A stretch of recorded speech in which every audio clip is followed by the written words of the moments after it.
ఇది మా కుటుంబ సమస్య, మా తండ్రి సమస్య.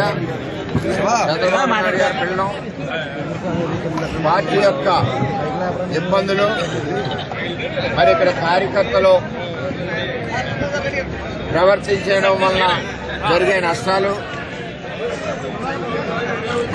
మీరు పోటీ చేయడం వల్ల జరిగే నష్టాలు చంద్రబాబు నాయుడు గారు వివరించి మరి నన్ను అడిగినప్పుడు ఆయన చెప్పిన ప్రకారం తెలుగుదేశం పార్టీ పిఠాపురం తెలుగుదేశం పార్టీ కుటుంబం ఈరోజు కార్యకర్తల సమావేశం పెట్టి చంద్రబాబు నాయుడు గారు చెప్పిన విషయాలన్నీ వాళ్ళకి తెలియజేసి ఇవాళ పవన్ కళ్యాణ్ గారికి ఎలక్షన్ చేయడానికి మరి అవసరమైన విధానాలు చంద్రబాబు నాయుడు గారు ఏం చెప్పారో అవన్నీ విపులంగా తెలియజేసి వారందరినీ భాగస్వామ్యం చేసి చంద్రబాబు నాయుడు గారు ఇచ్చిన ఆదేశాలు, నేను ఇచ్చిన ఆదేశాలు మీరు ఒప్పుకుంటున్నారా లేదా అని కూడా నేను తెలియజేస్తే అందరూ చేతులెత్తి ధన్యవాదాలు తెలియజేశాను. ఇక్కడ తెలుగుదేశం పార్టీకిదే సీటు పిఠాపురం. కొన్ని అనివార్య కారణాల వలన పవన్ కళ్యాణ్ గారు పిఠాపురం పోటీ చేస్తారంటే ఒక రాష్ట్ర అధ్యక్షుడు అడిగినప్పుడు చంద్రబాబు నాయుడు గారు కుప్పం వదిలి పిఠాపురం పోటీ చేస్తానంటే నువ్వు సంతోషంగా ఖాళీ చేస్తాను.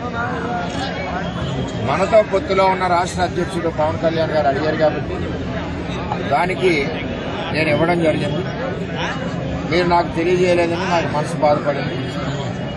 అయితే ఆయన కూడా నువ్వు 20 సంవత్సరాలు నువ్వు పునాదులు నిర్మించిన పిఠాపురం నియోజకవర్గాన్ని ఈవేళ త్యాగం చేసినందుకు నీకు కూడా నేను ధన్యవాదాలు తెలియజేస్తున్నాను. పిఠాపురం కుటుంబానికి మీకు కూడా మరి తెలియజేయడం జరిగింది. ఏది ఏమైనా ఈ రాక్షస పాలనే భారద్రోళాలన్న ఒక నినాదంతో పవన్ కళ్యాణ్ గారు ఓటు చీలకుండా ఉండాలన్న నినాదంతో మరి ఈవేళ రాష్ట్రంలో కూడా ఆయన కూడా తగ్గి అందరూ భూమి మీద నడుతున్నాం, ఇంకా కిందకి దిగి నడిచారు. ఎక్కడా పొత్తులు ఇబ్బంది లేకుండా చేశారు. మరి ఆయన అడిగినందుకు మనకు మనసులో బాధ ఉంటుంది, మనం పనిచేసాం కాబట్టి, నేను శ్రమ చేయలేదు కాబట్టి. సరే అవన్నీ కూడా మా తండ్రి చంద్రబాబు నాయుడు గారి దగ్గర మాట్లాడుతున్నా. ఆయన మాకు చెప్పిన తర్వాత మాకు రిలాక్స్ కూడా అయింది. మేము ఏ పదవులు ఆశించలేదు. నేను అడిగింది పురుషోత్తపట్నం, ఏదే రాజనగరం, జియో ట్యూబ్, ఉప్పాడ మత్స్యకారులది, 3 టీఎంసీ నీరు ఏదైతే ఈ ఎమ్మెల్యే ఎంపీ అమ్మేశారో అభ్యర్థులు ఉన్న గేదె గారు వాటి మీద ఇవన్నీ అడిగి వాటి సానుకూలంగా స్పందించారు. వారు నన్ను కూడా కార్యకర్తల కోసం, రేపు కార్యకర్తల భవిష్యత్తు కోసం నన్ను కూడా ఒక లొకేషన్ ఆల్రెడీ చెప్పారు. మీరందరూ ప్రెస్ వారు చూశారు. అలాగే ప్రమోషన్ ఇస్తా అన్నారు. అధికారం నీ చేతిలో ఉండే విధంగా తెలుగుదేశం పార్టీ కార్యకర్తలను కాపాడుకునే విధంగా నేను చూసుకుంటాను. నేను ఇక్కడ ముఖ్యమంత్రి ఉంటాను, ఒక్కరు ఉంటాను, మన ఇద్దరు చూసుకుందాం అన్నది తెలియజేశాను. ఏది ఏమైనా ఇక్కడ పవన్ కళ్యాణ్ గెలిపించాల్సిన బాధ్యత తెలుగుదేశం పార్టీ కార్యకర్తలు ఉంది కాబట్టి మేము ఆల్రెడీ ఈ రోజు ఉదయం నుంచే మేము స్టార్ట్ చేసాం. కొన్ని గ్రామాల్లో కొన్ని ఇబ్బందికర పరిస్థితులు అర్థం అవక ఉన్నాయి. గ్రామాల వారికి వేల 6-7 గ్రామాలు పూర్తి చేసాం. ఇప్పుడు రాత్రి కూడా 2-3 గ్రామాలు పూర్తి చేస్తున్నాం. నేను నా ఎలక్షన్ రోజుకి 10 గంటలు చేసుకుంటాను. మా కార్యకర్తలు ఈరోజు పవన్ గారి ఎలక్షన్, కళ్యాణ్ గారి ఎలక్షన్ మేము రోజుకి 17-18 గంటలు కష్టపడతాను.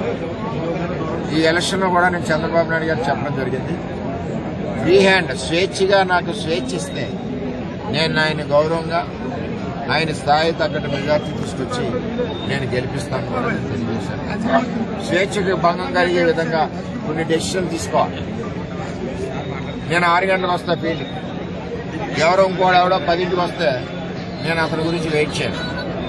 ఆ విధానం ఉండకూడదు, నాకు స్వేచ్ఛ ఉండాలని చెప్పాను. ఆయన కూడా చంద్రబాబు నాయుడు గారు ఆయన తెలియజేస్తాను. అది ఆయన ఇష్టం, పవన్ కళ్యాణ్ గారి ఇష్టం. మనం అయితే పనిచేస్తాం. ఇక్కడ మెజార్టీ రావాలి, ఫీల్డ్లో వర్క్ చేయాలి. ఫీల్డ్లో ఉన్న టీం మనం, ప్రజల్లో ఉన్న టీం మనం, 52,000 ఇల్లు తిరిగి ఇంటింటికి తిరిగిన టీం మనం, 1,75,000 ఓటర్ని కలిసిన టీం మనం. అంచేత ఈ టీంకి స్వేచ్ఛ ఇచ్చి పనిచేస్తే ఆయనకి బ్రహ్మాండమైన మెజార్టీ వచ్చి తీసుకెళ్లి గెలిపిస్తాం. అలాగే మన కార్యకర్తలకు తెలియజేస్తున్నాం, మనం వీళ్ళందరూ ఏమనుకుంటున్నారంటే ఏదో పార్టీని కలిపేస్తున్నారని అనుకుంటున్నారు. తెలియక మనం సైకిల్ మీద వెళ్తున్నాం, గ్లాస్తో టీ తాగుతున్నాం, ఓటేసి వస్తున్నాం గ్లాస్. మళ్ళీ మన సైకిల్ మీద మన పార్టీ ఆఫీస్లో ఉంటాం, మన సైకిల్ మీద మన ఇంటి దగ్గర. మన పార్టీ కలాపాలు మనకుంటే వాళ్ళ పార్టీ కలాపాలు అది. ఏదైనా శత్రువు వచ్చినప్పుడు ఇద్దరు కలిసి ఫైట్ చేస్తారు. ఎలక్షన్ వచ్చింది కాబట్టి వాళ్ళు కూడా మనతో పాటు వస్తారు, మనం భారీ మెజార్టీలో గెలిపిస్తాం. ఇది ఫార్ములా. ఈ రోజు ఉదయం 6 గంటల నుంచి మేమందరం కూడా పనిచేస్తాం. రేపు ఎల్లుండిలో మేము ఇంకా ఎలక్షన్ ప్రణాళికలు చేసుకుని మేము కార్యక్రమం ఆల్రెడీ మేము పవన్ కళ్యాణ్ గారి ఎలక్షన్ స్టార్ట్ చేసాం. ఇందులో ఎవరి సలహా సంప్రదింపులు ఎవరి డైరెక్షన్ మాకు అవసరం లేదు. 3-4 ఎలక్షన్ చేశాను, 2-3 పార్లమెంట్ ఇన్ఛార్జ్ చేశాను. నాకు అనుభవం ఉంది, మా కార్యకర్తలకు అనుభవం ఉంది. చేసుకుంటే ఏమైనా మంచి నిర్ణయాలు మాకంటే బెటర్ ఆప్షన్స్ ఏదన్నా చెప్పదలుకుంటే ఎవరైనా పెద్దలు వచ్చి చెప్తే వారి మాట కూడా మేము గౌరవించడానికి ఆస్కారం ఉంది. ఏదేమైనా పవన్ కళ్యాణ్ గారు ప్రశాంతంగా ఏదో 1-2 సార్లు వస్తే చాలు. ఇక్కడికి 3 మండలాల ఏరియాలో 2 మీటింగ్లు పెట్టుకుంటాం. ఆయన రాష్ట్రం అంతా తిరిగి స్వేచ్ఛ మేస్తాం అంటే ఆయన టెన్షన్ లేకుండా ఆయన తరఫున ఆ విధంగా ప్రణాళిక సిద్ధం చేస్తాం. ఓ రోజులో మేము ప్రణాళిక సిద్ధం చేస్తున్నాం. కార్యక్రమం తెలియజేస్తున్నాం. సెలవు. 2009 నుంచి పవన్ కళ్యాణ్ గారితో అడ్డుకుని ఉన్న కార్యకర్త ఆడి నిజమైనడే. ఎంత అయింది ఇక్కడికి? 12 ఏళ్ళు అయిందా?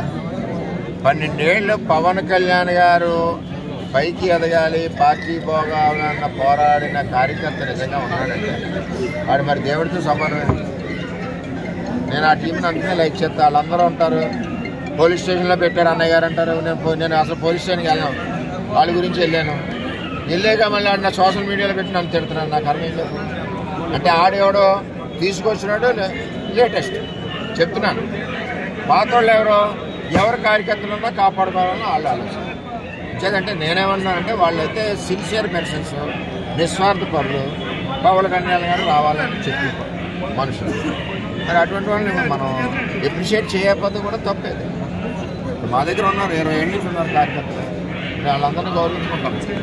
అంటే మేము వాళ్ళ పార్టీ వాళ్ళ ఇష్టం, మాకున్న సమాచారం ప్రకారం అది పరిస్థితి చెప్పాం. వాళ్ళ పార్టీలో వాళ్ళ ఇష్టం. ఆ పార్టీ అంతర్గత సమస్యలు కానీ వాళ్ళ పార్టీ అంతర్గత విషయాలు కానీ మాకు సంబంధం లేదు. మాకు సంబంధం ఒకటల్లా పవన్ కళ్యాణ్ గారికి తెలుగుదేశం పార్టీ నుంచి ఒక ఓటు కూడా పక్కకు పోకుండా వేయించి ప్రణాళిక మేము సిద్ధం చేసుకుంటాం.